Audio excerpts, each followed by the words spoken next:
Hello, नमस्ते and welcome to तेरी मेरी कहानी है the LP show.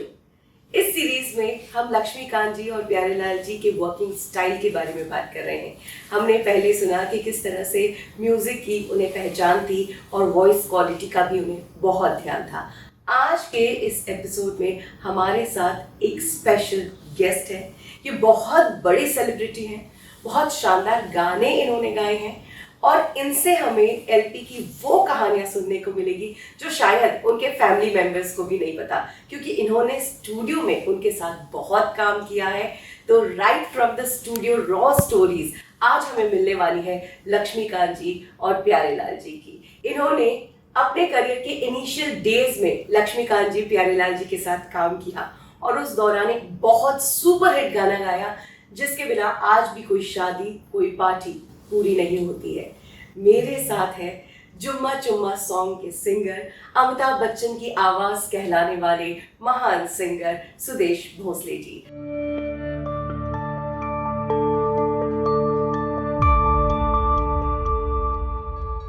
Sudesh ji, welcome to LP show. नमस्कार, थैंक यू। सुदेश जी, आपसे बहुत सारी बातें करनी है। सबसे पहले मैं शुरुआत के बारे में जानना चाहूंगी कि पहली बार एलपी से आपकी मुलाकात कब हुई और उस मुलाकात में क्या बातें हुई?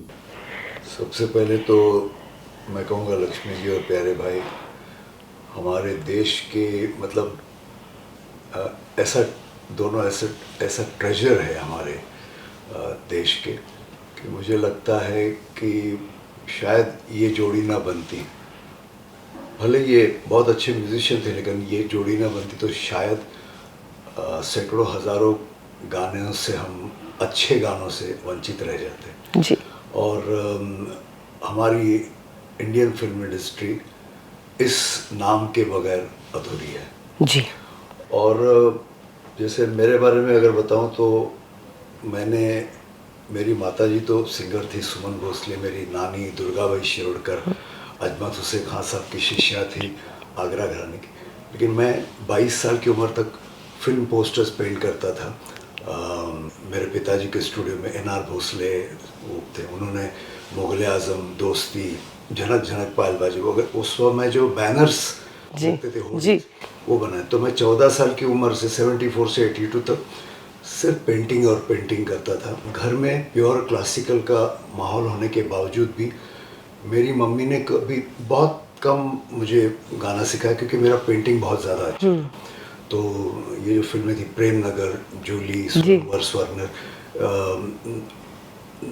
74 में 14 साल की उम्र में मेरे हाथ के बैनर्स लगे थे मुंबई में। तो मेरा एक्चुअली शौक था।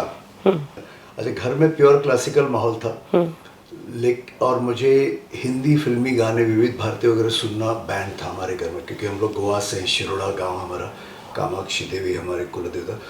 तो क्योंकि मम्मी डैडी दोनों गोवा से थे तो उनको सिर्फ क्लासिकल, नाट्य संगीत और सुगम संगीत, और उनका उस वक्त ये मानना था कि ये हे हो ये पिताजी, ये कोई गाना होता है, गाने में से हे होता है तो डांटते थे। और जब वो पिताजी नहीं होते थे घर में तो मैं किशोरदा, रफ़ी साहब उस वक्त तो सुनता था। जैसे पिताजी की आवाज़ आई बाहर से तो मुंबई जैसे पिताजी बाहर गए, वो कौन सा वादा तेरा वादा, तो जैसे पिताजी वापस तो पिताजी खुश, हाँ बेटा भी क्लासिकल के रास्ते पे चल रहा है। लेकिन ऐसे हुआ कि, और मैंने भी सोच लिया था लाइफ में कि मैं पेंटिंग ही करूँगा, मैं पेंटर बनूंगा, क्योंकि मुझे खुद मालूम नहीं था कि मेरी पेंटिंग इतनी अच्छी। तो कहने का मतलब ये कि ये करते करते करते अचानक जब मैं 17, 18, 19 साल के मतलब मेरी उम्र बढ़ रही थी, अचानक मैंने देखा कि मुझे जो फिल्मी गाने अच्छे लगते उसमें मुझे दो आवाज़ें बहुत अट्रैक्ट करती, आवाज़ें सचिन दा और सहगल साहब। तो मैंने जब किसी को सुना तो बोले बिल्कुल जैसे और माझी,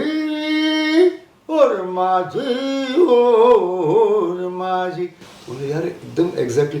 तो कहने का ये कि मुझे उस वक्त मालूम पड़ा कि मुझ में नेचुरल ऊपर वाले ने, भगवान ने एक टैलेंट दिया कि जो गाना मैं जिस आवाज़ में सुनूं अगर मैं वो गाने की कोशिश कर रहा हूँ ऐसे ही मेरे लिए, तो भी जैसे गमनी ये मुस्तकिल कितना नाजुक है दिल ये न जाना है, या तुम्हें याद होगा कभी हम मिली थी। तो क्या हुआ, एक पेंटर के दिमाग में धीरे धीरे एक सिंगर जागने लगा। Yes. और जैसे लोगों को पता चला, मेरे कॉलेज में मालूम पड़ा कि मैं नकल करता हूँ या मैं गाता हूँ, तो मुझे किसी के जैसे कॉलेज के कल्चरल प्रोग्राम में मुझे बुलाने लगे, फिर किसी की पूजा में, किसी के बर्थडे में। तो ये पता चला धीरे धीरे धीरे धीरे मेरे ये नंबर ऑफ वॉइसेस बढ़ने लगे। और फिर मुझे पता नहीं चला कि 80s में जाके मैं अपने आप, मैंने देखा कि मैं एक स्टेज का कलाकार हूँ। अच्छा। हाँ, मुझे लोग बुलाने लगे क्योंकि कुछ आवाज़ें, मुझे एक्टर्स की भी आवाज़ें अपने आप आने लगी, जैसे कुछ रेयर वॉइसेस हैं। बच्चन साहब, उस वक्त सारे लोग 70s 80s के, दिलीप साहब, देव साहब, राजकुमार जी, दादा मुनि, उनकी। तो मैंने महसूस किया कि पहली बार मैं बच्चन साहब को नकल कर सकता हूँ, विनोद खन्ना, रेयर वॉइसेस, सुनील दत्त साहब, असरानी जी, अजीत साहब और अनुपम खेर। तो मुझे अपने आप स्टेज से बुलावा आने, मतलब मैंने कुछ नहीं किया, सब ऊपर वाले। और धीरे धीरे मैंने देखा कि मैं ऑर्केस्ट्रा का एक हिस्सा बन गया। अच्छा। और उसी वक्त था 80-82 के, जब ये हैंड पेंटेड बैनर्स का जो प्रोफेशन धीरे धीरे कम होने लगा, क्योंकि ये सारा डिजिटल वाला मामला आ गया। तो फिर मैंने कहा पिताजी को, आप बंद कीजिए, क्योंकि आप अपना पेंटिंग, फिर वो पोर्ट्रेट्स, लैंडस्केप बना लगे। और उसी वक्त मेरी एंट्री ऑर्केस्ट्रा की दुनिया, और मेलोडी मेकर्स नाम का एक बहुत मशहूर ऑर्केस्ट्रा था, जिसको अभी 64 इयर्स हुए। तो उस ऑर्केस्ट्रा में मुझे बुलाया गया। और क्योंकि मैं गाने की भी, सिंगर्स की मिमिक्री करता था, एक्टर्स की भी, और फिर एंकरिंग भी करता था, तो मैं बहुत खुशनसीब हूँ कि मैं 82 में ज्वाइन किया। और उसी वक्त से मैंने 87 तक, 82 से 87 तक किशोरदा के साथ मैंने वर्ल्ड टूर्स किए। वाओ। तो ये एक शुरुआत हुई। और ऑर्केस्ट्रा में मैं बहुत खुश था, अलग अलग आवाज़ें, संजीव कुमार, लोग मुझे देखने आते थे। और 1-2 साल अच्छे गुजरे मेरे। फिर मेरे दिमाग में एक, यार लोग तो मुझे पसंद कर रहे हैं, अच्छा मैं गा रहा हूँ, अच्छा या बुरा मुझे नहीं मालूम, लेकिन लोग मुझे, तो चलो हम भी प्लेबैक सिंगर बनते। आजकल होता है ना कि चलो हम अपनी सिंगल बनाते हैं। कुछ साल पहले क्या, मैं गाता हूँ तो मैं अपना एल्बम बना रहा हूँ, तो उस वक्त का एक वो था कि यार मुझे भी सिंगर बनना है, प्लेबैक सिंगर बनना है। तो मैं सबसे पहले मतलब लक्ष्मी जी प्यारे भाई, उनके घर पे जाता था। और ऊपर वाला इतना दयालु है कि जब मैं वहाँ जाता था इनके घर पे ना, तो कभी मुझे ना गेट से बाहर हकाला नहीं गया। इसकी वजह है, मैं उस दौर के जितने टॉप एक्टर एक्ट्रेसेस हैं, जीतू जी, श्रीदेवी जी, अमजद भाई, असरानी जी, शक्ति कपूर, इनके साथ मैं वर्ल्ड टूर्स कर चुका था। तो जैसे मैं गया सपोज, और वॉचमैन को बोला कि सर को बोलिए कि सुदेश भोसले, मैं सिंगर हूँ, मिलना चाहता हूँ। तो वॉचमैन दौड़ के आता था, अरे साहब ने अंदर बुलाया। तो लक्ष्मी जी बोलते थे, अरे कल जीतू जी तेरी बहुत तारीफ कर रहे थे। तो मतलब ऑलरेडी इंडस्ट्री में लोग जान चुके मतलब, थे, हाँ, और बातें हो रही थी आपकी, ये अच्छा कर एक दिन जैसे बप्पीदा के गया, तो वो भी आया भाग के, बोले कल असरानी जी तेरी बहुत तारीफ कर रहे थे। ओके। तो एंट्री बहुत इजी थी। और लक्ष्मी जी प्यारे जी क्या बोले मुझे कि तू आते रहना। और उस वक्त के म्यूजिक डायरेक्टर्स कैसे होते थे ना, कि कोई भी नया आया तो एटलीस्ट उसको बिठा के पानी चाय पूछते थे, कभी कभी नाश्ता भी खिलाते थे। और मुझे कहा गया था, लक्ष्मी जी प्यारे जी, लक्ष्मी जी के बंगलों पे उनका सिटिंग रूम था। तो लक्ष्मी जी प्यारे जी, प्रोड्यूसर डायरेक्टर और उनके कुछ सिटिंग मेंबर्स, तो बोले तू जब भी, तो बोले क्या करते हो, मतलब मैं अभी भी पिताजी के स्टूडेंट, बोले जो फ्री होगा तो आके बैठा कर देख हम लोग गाने कैसे बनाते हैं। और एवरी डे जब भी शो नहीं होता, 7 बजे वहाँ सिर्फ जाके बैठता था और घंटों जैसे ना कि बस देख रहा हूँ, कुछ नहीं, अच्छा मुझे कुछ नहीं मालूम मुझे गाना मिलने वाला है या मैं प्लेबैक सिंगर बनने वाला हूँ, कुछ नहीं हुआ, लेकिन वो माहौल और बहुत प्यार से मुझे बिठाते थे। और मुझे एक किस्सा बताता हूँ जरा, जैसे लक्ष्मी जी प्यारे जी बैठे हैं, अब हो गई सेटिंग 1 घंटा 2 घंटा 3 घंटा, तो इनकी जैसे अंदर का एक कहते हैं ना ये एक होता है संगीतकार और एक होता है फिल्मों का संगीतकार, तो उनको हर मूड होना चाहिए। तो इनमें ये ह्यूमर भी था जैसे लक्ष्मी जी में। प्रोड्यूसर अब देखा कि लक्ष्मी जी प्यारे जी बैठे तो जाने का नाम ही नहीं ले रहे। लक्ष्मीकांत जी प्यारे जी के सामने पहली बार बैठा, डायरेक्टर तो जानता है, प्रोड्यूसर पहली बार देखा तो फैन मोमेंट है, वो जा ही नहीं रहा है, ये कर रहा है वो कर रहा है। तो लक्ष्मी जी ऐसे हमको देखते थे कि ये क्या, तो लक्ष्मी जी बाजे पे तो अरे सॉरी वो क्या जनगण मन है, तो वो अरे सॉरी सॉरी बहुत देर नहीं, मैं तो मजाक कर रहा था। तो यहाँ से शुरू, और मुझे कहा गया था, मैं 1 महीना 2 महीने 6 महीने मुझे कहा गया था कि तेरा कुछ ना कुछ अगले साल करेंगे हम। अच्छा। हाँ। और मैं उस वक्त के जितने म्यूजिक डायरेक्टर्स हैं सबके और सबके बड़े प्यार से कुछ काम नहीं, लेकिन जाके बैठना।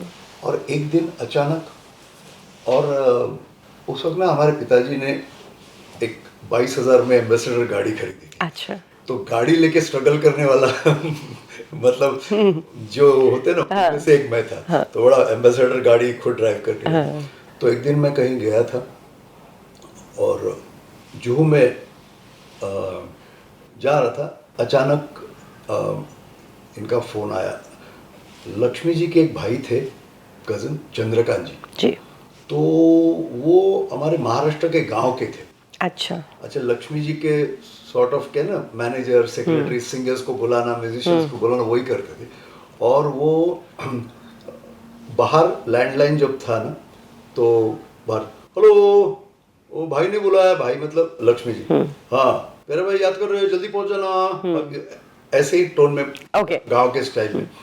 तो एक किसी बड़े सिंगर को उन्होंने फोन किया उस वक्त के, तो बोले हेलो साहब है क्या, तो वहां से किसी मोहतरमा ने बोला साहब सो रहे, ओ आप तुम्हारे साहब को बोलो लक्ष्मी जी प्यारे जी याद कर रहे हैं, ज्यादा सोना नहीं तो जब उठोगे तो पता चला सब आगे निकल गए, सोते रह गए, मतलब ऐसा डायरेक्ट बोलने वाला तो मुझे भोसले चलो लवकर बोलवले तुम्हाला महबूबला आणि जा आणि जोर लावून गा। मैं अरे बाप रे, लक्ष्मीकांत प्यारेलाल जी के यहाँ से फोन, कोई रिहर्सल नहीं, कुछ मालूम नहीं, और मैं भागा, डायरेक्ट गाने के लिए बुला दिया। नहीं मुझे बोले याद कर रहे हैं आ जाओ। और वो चंद्रकांत जी बहुत प्यार करते थे मुझे, क्योंकि भोसले उनको एक अभिमान था, जोर लाऊंगा। तो मैं गया उधर, महबूब स्टूडियो पहली बार देख रहा हूँ, और हम तो कैसे ना 8-10 म्यूजिशियंस के साथ गाने वाले और रिवर्ब फुल डालने वाले, तो जहाँ थोड़ा बहुत सुर निकल जाता तो रिवर्ब वाला संभाल जाता, और खुद गलती करे तो कीबोर्ड वाले को गुस्से से देखने वाले, उस ऑर्केस्ट्रा वाला, टिपिकल ऑर्केस्ट्रा वाला था मैं। कभी म्यूजिशियन और माइक के सामने कभी आया नहीं था। तो मैं गया, पहले तो देखा तो 70-80 म्यूजिशियन, उनको देख के डर गया मैं। वो स्टाइल था एलपी का स्टाइल। हाँ ऑफ कोर्स, लाइव म्यूजिशियंस। और मैं डर के अंदर गया तो देखा को प्यारे भाई पियानो पे म्यूजिशियंस को उनके पार्ट्स सिखा रहे। वो तो पार्ट्स सिखा रहे, तो ये अभी मालूम पड़ा कि प्यारे भाई बैठे सारे उनको घेर के सुन रहे। और मैं डर के अंदर गया तो लक्ष्मी जी बैठे थे, तो उनके पैर छुआ और गाना लिख, डायरेक्ट गाना लिख। तो गाना था उमा गा के सुन, या अली मेरा नाम है अली, रहता हूँ मैं कहाँ मस्जिद वाली गली। तो ये गाना था, तो मैंने पूरा गाना लिखा। लक्ष्मी जी ने मुझे उनके से या अली मेरा नाम है अली, और मैंने गाना लिखा, गाना सिखाया। मुझे अभी भी मैं ब्लैंक हूँ, मुझे कुछ नहीं मालूम। तो बोला सर ये मतलब क्या, आप अमिताभ बच्चन के लिए गा रहे हैं? थर पूरा मेरा पसीना, और बच्ची कुछ बैटरी भी डाउन हो गई। और ये जो सामने बैठे हैं इनका नाम है शशि कपूर। मतलब सर मैं जानता हूँ। और शशि जी थोड़ा सा मतलब उम्र हुई, थोड़े बुजुर्ग बन, तो मैं उनके पैर छुए। और ये फिल्म के डायरेक्टर हैं और फिल्म का नाम है अजूबा और आप अमिताभ बच्चन के लिए गा रहे हैं। तो मैं बोला यार मैं भाग जाता हूँ, मतलब इतने आघात एक साथ। Yes. शशि जी, Big बच्चन साहब responsibility. और लक्ष्मीकांत प्यारेलाल जी बोल रहे हैं बल्कि आपको गाना है। हाँ. बोलिए एक तू गा ले, अगर अच्छा हुआ तो ठीक है, नहीं तो ओरिजिनल सिंगर से गवाएंगे। बोला सर आप गवा रहे हो, आपने बुलाया बहुत बड़ी। तो वो गाना पहली बार लाइव गाया मैंने।